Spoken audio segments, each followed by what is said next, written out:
Okay, morning again. So today's maths is a carry on from what we were doing yesterday. Yesterday you had this two-digit multiplied by two-digit with partitioning, but we're going to look at today how we apply that with the actual formal written method of multiplication. So doing so, our first step is to actually lay out our numbers like so. Obviously here it might always be important to remember your place value, as that's going to impact on how we need to do this work. First step we're going to be looking at doing, and we can show this in brackets to the side, is 4 multiplied by 23, or 23 multiplied by 4. And then we can do this using the method we have been doing past 2 days. We do our 4, we multiply that by 3, which we know gives us 12, and we carry on this one. And then we do 4 multiplied by 2 tens, which is 8 or 8 tens, and add on this extra one gives us this 9. So we can see here we have 23 multiplied by 4 is 9. We then go on and do the second element. So we multiplied initially, if we just recap, our 1s by the 23. We now do it with the 10s. Now we know this is a 10. It is not a 1. But because we know it's a 10, we can start off by putting our place value holder here. After, of course, having written here 23 multiplied by 10. Now, many of you already know the answer, but we need to look at how this works in this method for elements where it's not so straightforward. So we've done our place value holder because we've gone up into the tens.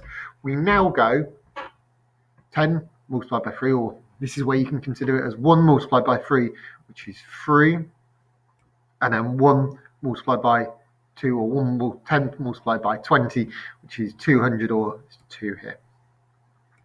We then, just like yesterday, add these two numbers together. 2 add 0 is 2, 9 add 3 is 12, and then 2 as our exchanged 1 gives us 3. So 23 multiplied by 14 is therefore 322. Now let's have a look at it with a different method where the simplicity of that previous one won't appear, and therefore the understanding behind this will help you with your own task. So we write 46 multiplied by 27. We know our first step here is going to be our 7 multiplied by 46, or 46 multiplied by 7. So we take that approach just as we did the last example, and we've done all this week. 7 multiplied by 6 is 42, so we exchange that 40 over. We then do our 7 multiplied by our 4 tens, or 7 multiplied by 4 is 28. Add on this 4 gives us 32, and just so we're doing the method properly, cross that out, and the 3 goes up there.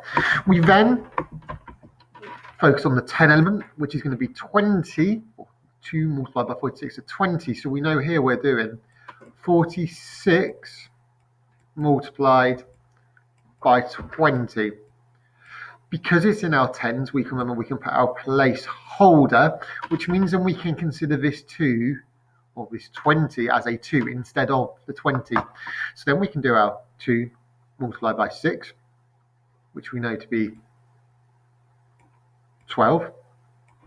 We can then do 2 multiplied by 4, which we know is 8, and then we can remember to add on this one element here to give us 9. We can then,